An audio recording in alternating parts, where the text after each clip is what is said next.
Welcome to the Conference of Movements, com26v.com. Today is the Blockchain Revolution Conference.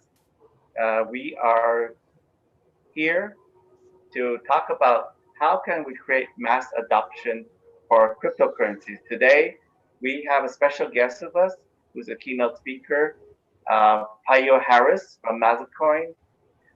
Even before I got understood what was Bitcoin in 2013, Mazacoin already was operating and operational.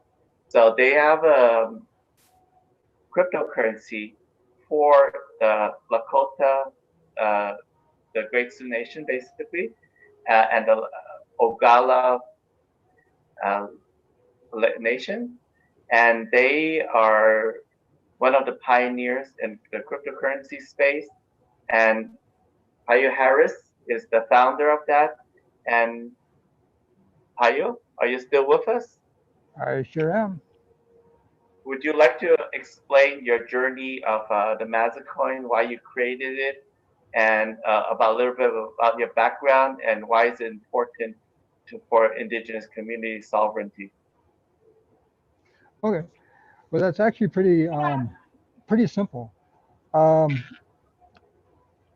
when we created the whole idea for Mazacoin, we needed to have the tribes need some form of payment structure that's uniquely ours. We need a monetary system that works for us. So when I first ran into Bitcoin seemed like a godsend. I mean, this is perfect. But looking at it from a legal standpoint, Bitcoin wasn't created for the tribes. So the concern was any kind of legislation around Bitcoin would impact the tribes. So I started the journey on creating something specifically for the tribes so we could utilize and harness our unique sovereign independence. Enter Mazacoin. We initially made Mazacoin almost as a clone to Bitcoin. So any advancement that Bitcoin did, we could easily fold that into the existing code base, and go with it. And the idea worked beautifully, except for the fact that it was way too advanced. It was an idea ahead of its time. Um, Not many people knew about Bitcoin, even in the mainstream community. Even less knew about what it was within the tribal community. So suddenly, all this media attention was focused on Mazacoin, and we had CNN, MSNBC, Al Jazeera, Bloomberg, Forbes, Newsweek, all coming down to the reservation wanting to know about Mazacoin. Well, the tribal president at the time, he knew about the project, but he really didn't have any. I mean, it was just kind of like, hey, it's a crazy idea from Payu. It's just another one of those deals. Well, when it suddenly exploded, nobody knew what to do. So the first thing the tribes did is what they always do, is try to distance themselves and say, it's not ours. We had nothing to do with it. We don't even know this guy, because they thought they'd get in trouble. Well, after that, it kind of sat just blank, nothing. And the hardest part in this journey was getting people to understand A, it's a real thing, and B, that a tribal member coded it. And that's absolutely unfathomable for many on the reservation, that an idea this powerful can be developed on the res. So people were scared of it, they were leery of it, nobody understood it. Um, and I was quite possibly at that time the worst person to try to explain it. And I say that because I saw not just the potential of Mazacoin then, but where Mazacoin would be in 5, 7, 10 years down the road.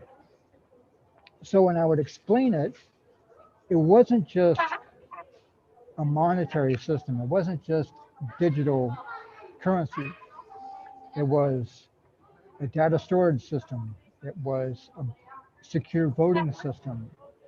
It was all of these other elements that I saw, and that just confused people even more. So a lot of times people ask me, why I say I'm the worst person to explain it at the time. Is because when you have to explain something and educate an audience to it, you have to go slow, like little bites, and let them kind of get used to it and get the idea. Um, all people knew was that the entire world was looking at Pine Ridge and looking at this little project, and nobody knew why. Finally, after about a year or so, people started to hear about Bitcoin in the news, and suddenly Bitcoin was $10,000, and then it was 15, and then it was 20,000, and that's where people started to understand there's something to this. But the problem with the adoption element for Mazacoin is, again, the people didn't understand that something this powerful could come from the res. Um, so they just kind of left it alone. Um, most of our wallets were held by people outside of the tribe. Um, other tribes looked at it and they didn't know what to do with it. Um, one of the harder parts, and this was the biggest challenge, people would always ask, what is it backed by? How does it get its value, and what is it backed by? And I understood the concept of proof of work. It's the idea that, in a nutshell, proof of work is simply the value of a item, whether it's Bitcoin, Mazacoin, or my backpack, is based off of the amount of effort and energy spent to bring it into creation. So you can kind of think of it as, like if David, if you had your phone across the room on the kitchen counter and you were sitting on the couch, your next phone call would be based off of the amount of energy it took to get up, walk across the room, and pick up your phone.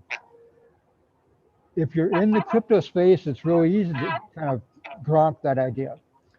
But if you're not in this industry, it's a foreign concept because we're so used to the concept of money being valued by what the government tells us it is. So that was one of the biggest challenges, and it still remains a huge challenge today. So what we did is we came forward and we actually issued a secondary version of Mazacoin. It's now called Maza LE, completely new algorithm, completely new setup. And it's what's called a stable coin.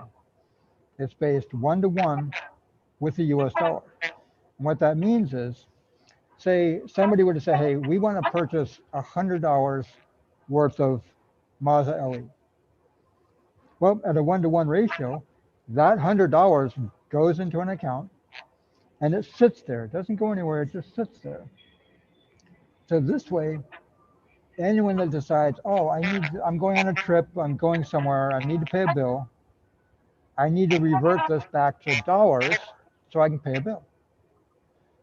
It's as simple as just doing the same transaction backwards. So it allows people to go back and forth from tribal finance to non-tribal finance effortlessly and seamlessly. And that seems to really interest people. Like I said, we have to go back to baby steps. We have to learn that we can use digital finance. Everyone's using digital finance now anyway, whether they know it or not. If you wire money to someone from Rapid City to here in Minneapolis, that's a digital transaction. It's just the platform changes. So by setting up Maza LE to work alongside Mazacoin and other elements, all we've done is we've developed an indigenous payment network. Think of it kind of like a cross between PayPal and MoneyGram, but controlled by the tribes. We can set the rates. We can't freeze people. We're not involved in that element.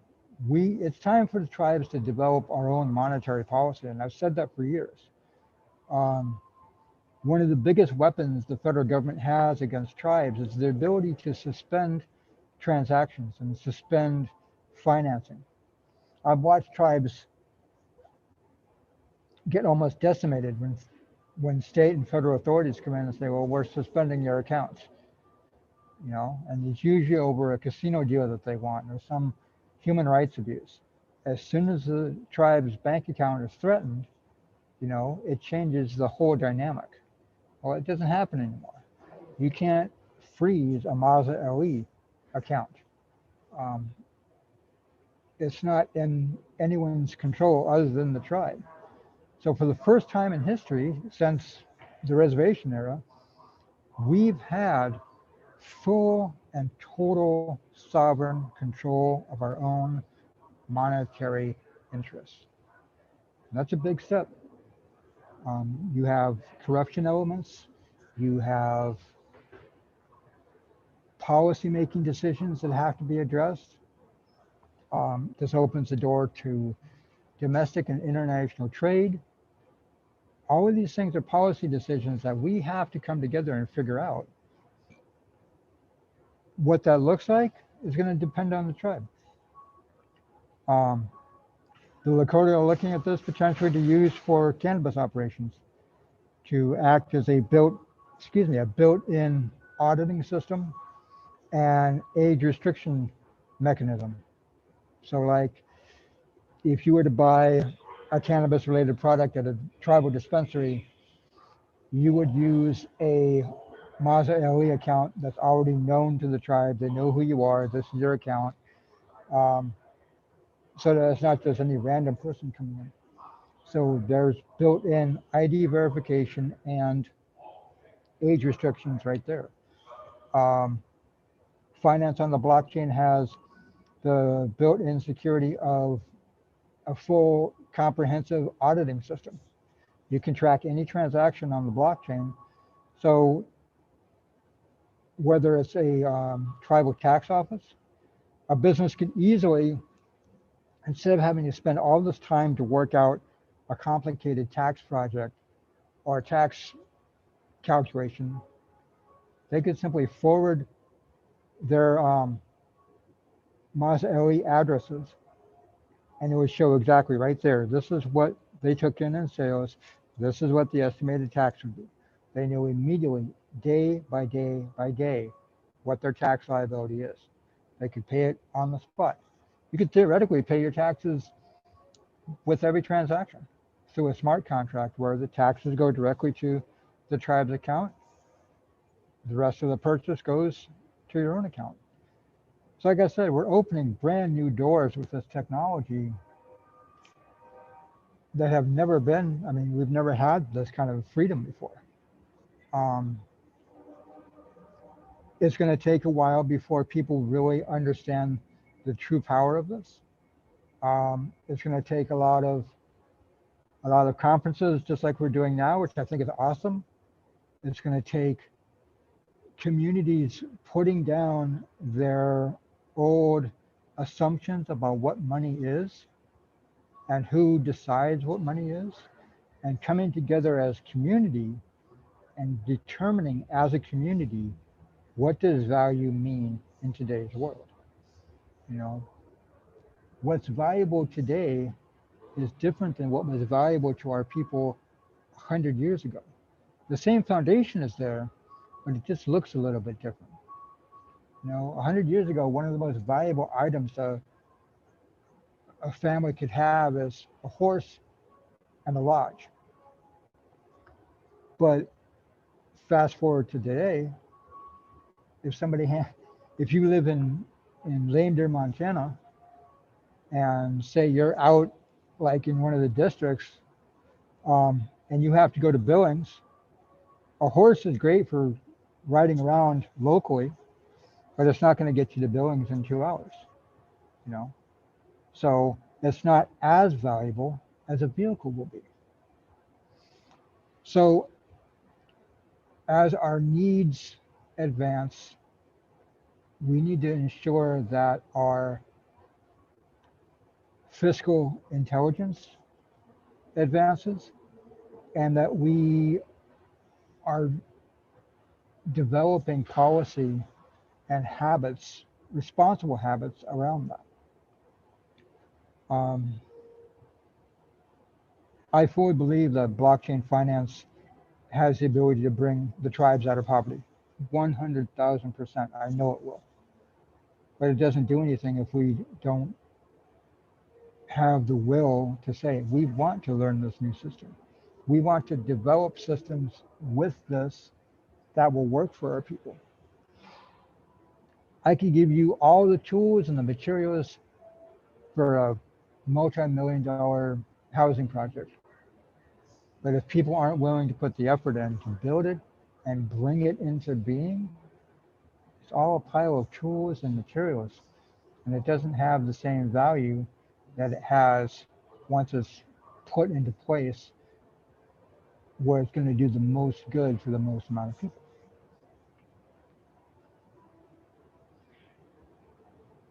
So I guess that's kind of like the condensed um, version of the past. Payu, so we want to help the, as I've been a fan of Mazacoin since 2013. So that is Appreciate 7 years. that. Been a fan of Mazacoin. I own Mazacoin. I own Nice. some Mazacoin. I still have it. Uh, haven't used it. Anything. It's just sitting there. We're working on that. And I have a question, Payu. Okay. To get tribes, to get or the indigenous nations, to have the full sovereignty, we need both political sovereignty and economic sovereignty. You cannot have you cannot have full sovereignty without economic sovereignty because there's no, Exactly. you cannot control your money. So you're relying on the U.S. government and Canadian government or other governments. So how you become sovereign? So can you touch on that? You're exactly right. And I've seen this happen time and time again. The state and federal government will sit there and say, well, yeah, you're a sovereign nation, yeah. But they're still paying the bills. We're still reliant on federal funding. Um, Once you break away from that and we no longer require the federal government's handouts, we're going to be able to chart our own future and our own destiny. Um, and that's kind of scary for a lot of people. That's scary for a lot of states. Um, well, look at it this way. I tokenized close to 15 billion short tons of coal that are sitting directly under my reservation. It's about $174 billion asset. Tokenized it so that the tribe could actually open a coal market, sell the value of the coal that we're sitting on in an open, fair and open market, and still not touch the physical assets underneath. That gives us tremendous ability to leverage our natural resource assets without touching them. And that's the part that everyone, as soon as you say, well, we're going to develop this asset, the first thing people think is strip mining, they're going to go logging, they're going to do all this. And the reality is we don't have to. It's like it's like we own it via the blockchain. We can demonstrate ownership that this is ours, it's within our area. We can determine how much is given to who. I could give you 1 pound of coal via this tokenization system. People ask, well, what do we do with it? Well, what we can do with that is we can use tribal assets to back additional development assets. We could use that 174 billion in theory to add value to Mazacoin. Um, Here's an ambitious one. Think about this. I mean, it may sound grandiose, but think of it this way. The island of Puerto Rico has about a $25 billion debt. The tribes could take these tokens for natural resources that they possess, trade that up, and buy out Puerto Rico's debt, freeing the island of Puerto Rico. And then the tribes could use that sovereign currency to basically work with the island to help it develop into a strong, sovereign, secure entity, and also have them help the tribes in return develop our resources that we need assistance with. There's all kinds of things that we can do with this, blockchain-based finance. Um, it's the matter of where do we go from here? What does it look like tomorrow? That's the exciting thing. Um, think of it this way: back with Standing Rock, had the tribes tokenized the water rights, we could have easily demonstrated that in court. We have, because that was one of the big arguments. There is no way to prove what rights we had and didn't have. Through tokenization, we can show exactly, Your Honor, this is precisely what we have down to the bottle of water. You know, a spill would categorically devastate X amount. You know, um, someone like Energy Transfer Partners could be required to purchase $2 billion worth of these tokens as insurance. It's kind of a safety bond. Um, I mean, it opens so many doors to different things. It all depends on how the tribes use it. And that's the beauty of it. There is no one set way to do it.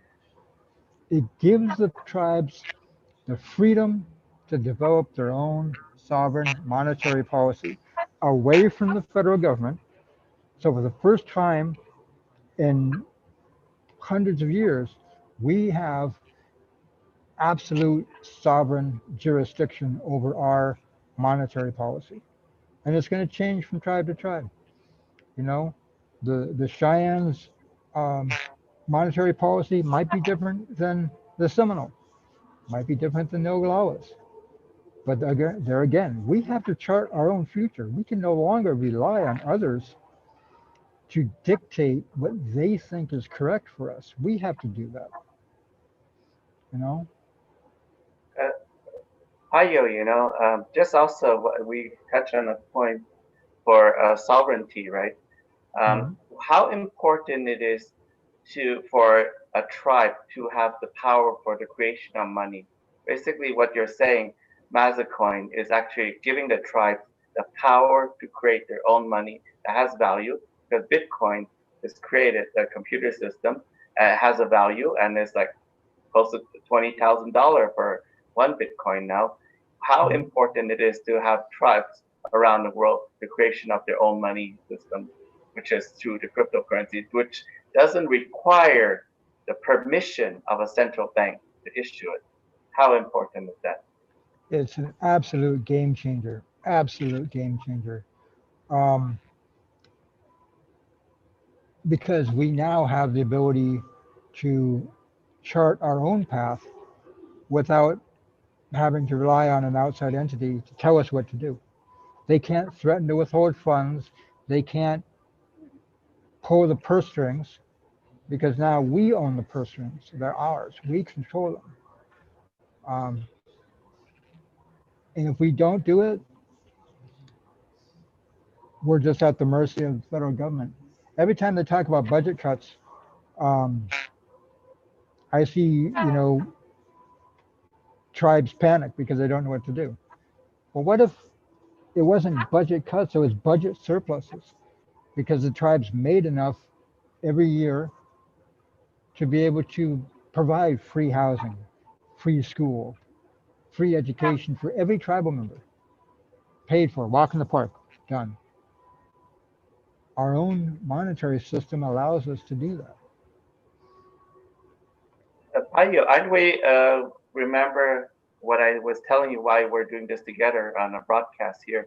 We're bringing 1,000 indigenous nations together from around the world to create a new federation of nations like the UN. And Mhm. Mazacoin is one of the currencies within the new free nations, the thousand nations that we're co-creating together, is that those tribes can adopt a Mazacoin, but they can also create their own currency. But at least Mhm. there's a head start, right? So Yeah, what do you think exactly. will be the game changer?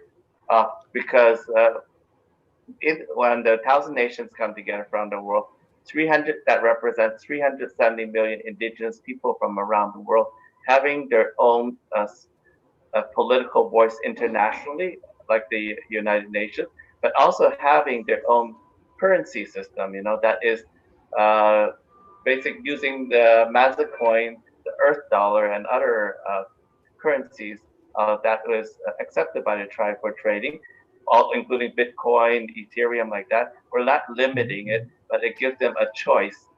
What do you think? Will it be a game changer in that sense? I think the biggest game changer will be the technology advancements.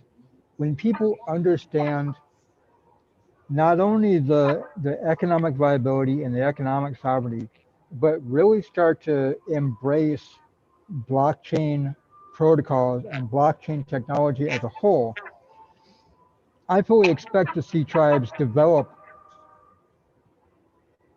new and improved technologies based off these platforms. So who knows what it could mean for the tribes? The tribe could develop something amazing, and I'm really looking forward to that. Um, I've had people talk to me about blockchain-based inventory management and control systems. Yes, it can be done. Remote car starters for a vehicle. Yes, we can do it. You know, um, because it's permissionless innovation. Anyone that wants a copy of the Mazacoin protocol or the Mazacoin software, it's freely available on GitHub. Here, um, build, learn, grow. There's no buying the software. It's just a matter of taking the time to learn the protocol and then develop it however the tribe needs to accomplish the goals that the tribe set out. Yeah. Payo, let's remind the tribes. The tribes are already issuing their own currency in the casinos. When actually they go to the people go there, take their money Mhm. and then exchange it for chips that are only usable in that casino. Isn't that a physical representation of a cryptocurrency, or it's not exactly it's not built on a blockchain, but they're It's already issuing their own currency. it Why would doesn't it become say, right? yeah, it would become kind of a a basic element of tokenization. You're receiving little tokens that are worth X amount, whatever they say, but they're localized, they're specialized only to that casino for the following areas: table games and table games. Um, by a casino using a digital platform, I could go in with $1,000, have that transferred over to a digital wallet, and I could use that at table games, for rooms, for food, at the gift shop, and at the slot machine without having to go back and forth with, I need these chips for here, I need this for over here. I can't use my chips at the restaurant. It just simplifies matters tremendously. So again, it's a game changer because of it simplifies things for the tribes, so we can focus on, the development and getting our goals set and accomplished, whatever those goals may be. Right, right. So if tribes think of like if that own casinos, think of those tokens that they go in the casino, exchange U.S. dollar for tokens. What if those tokens can be exchanged to other casinos or to buy groceries of it, right? So Yeah, that is the exactly. power, right, of the Yeah, exactly. And that's cryptocurrency. the power of what this all can do. E- e- Absolutely. Exactly. And well, where can we find more about Mazacoin to they could follow and find information? This is going to multiple tribes are looking towards a sovereignty, and how can they find out more about what you're doing and Mazacoin? If they go on Facebook and they look at the Savage Investor group, we're going to be doing a lot of work with them on, showing what the power of cryptocurrency is.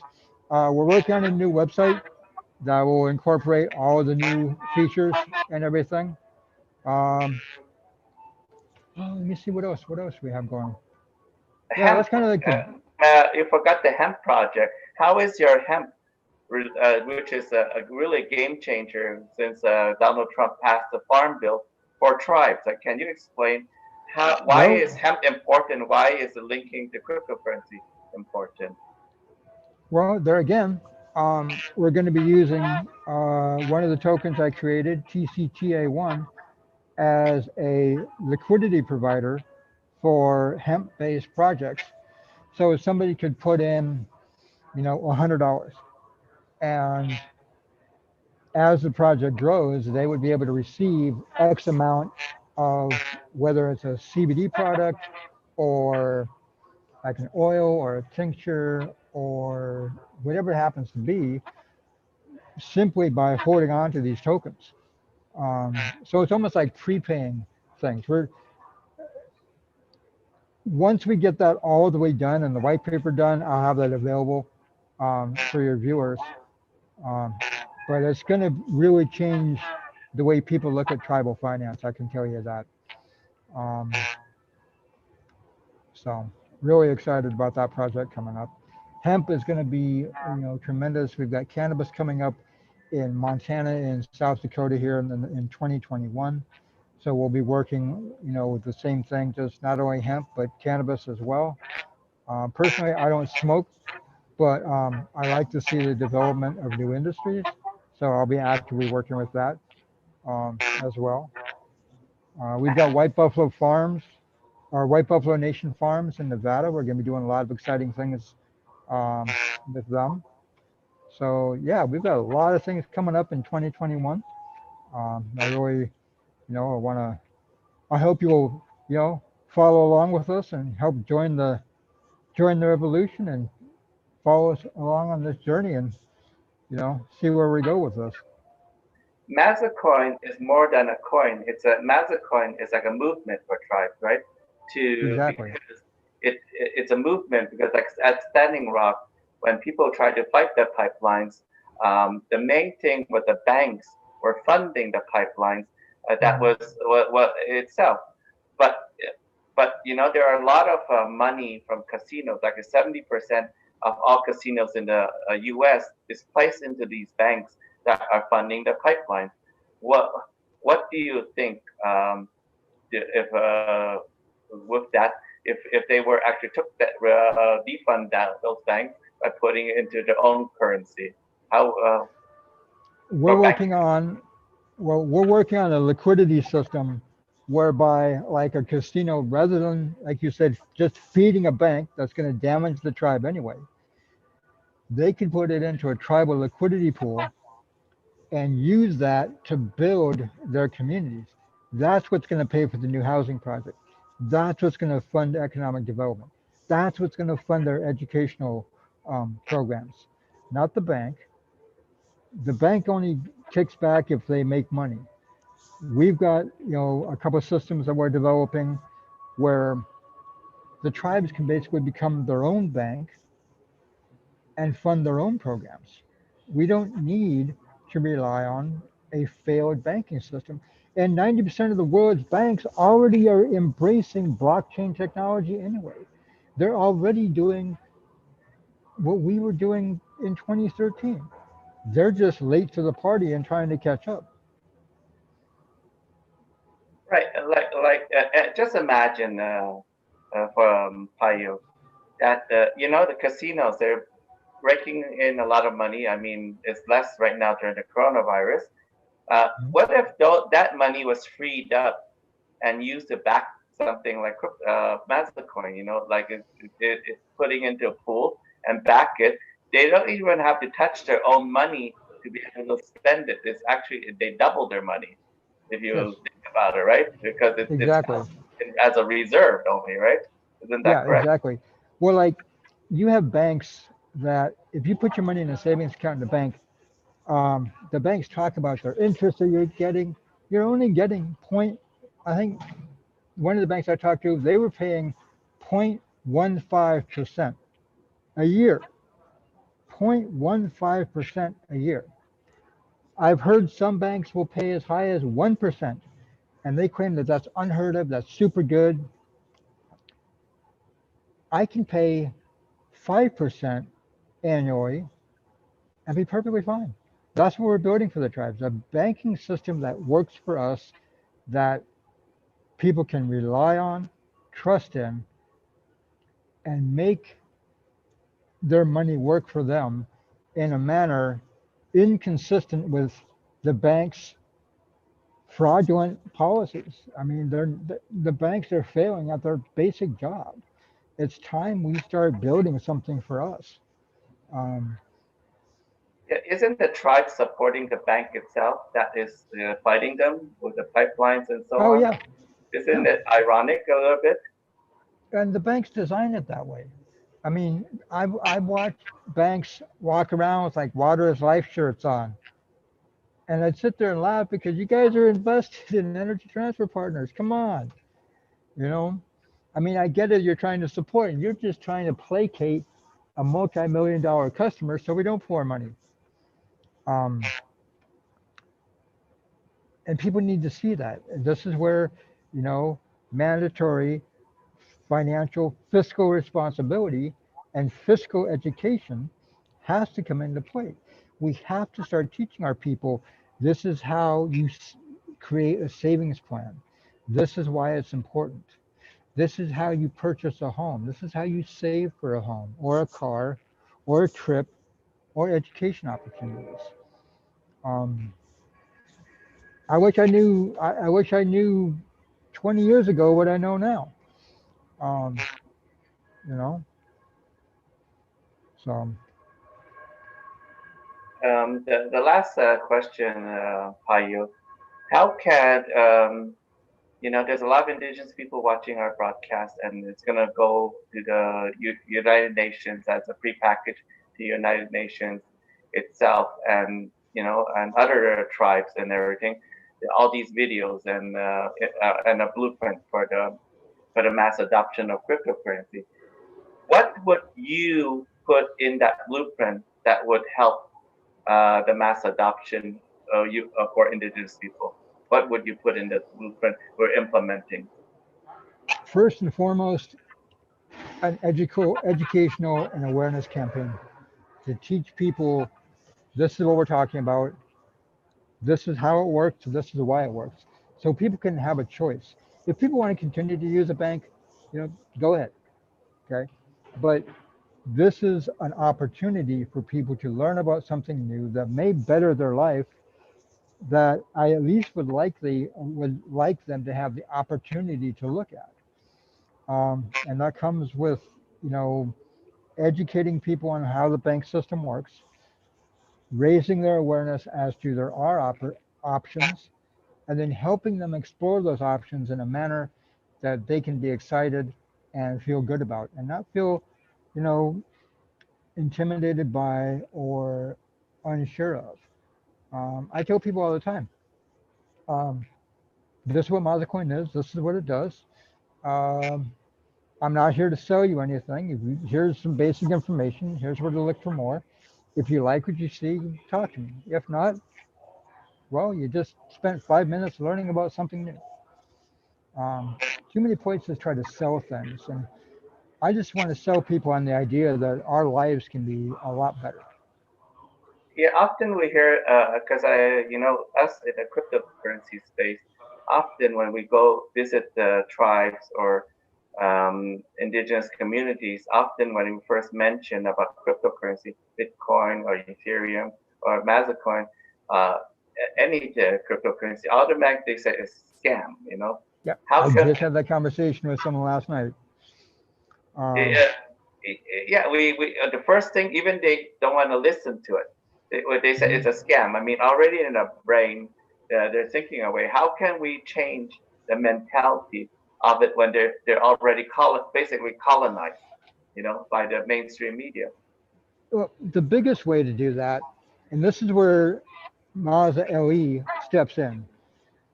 Once people can like get like put $20 in, and they get a little interest, and then once they realize how easy they can pull it back out if they need it, there's no fees, there's no nothing. You need your $20 back, here you go. Then they start to feel a little bit more comfortable. Then it's like, okay, well then I'll put $50 in next time, and then let's leave it alone. And that's how you start teaching people how to save. Pretty soon they look and it's like, wait a minute, it's $50.05 this week. What happened? Well, you made interest. You know, then they put 50 more in. You know, it's just getting people excited about the whole idea. Um, I talked to a guy last night. He said, "Oh yeah, Bitcoin's a scam."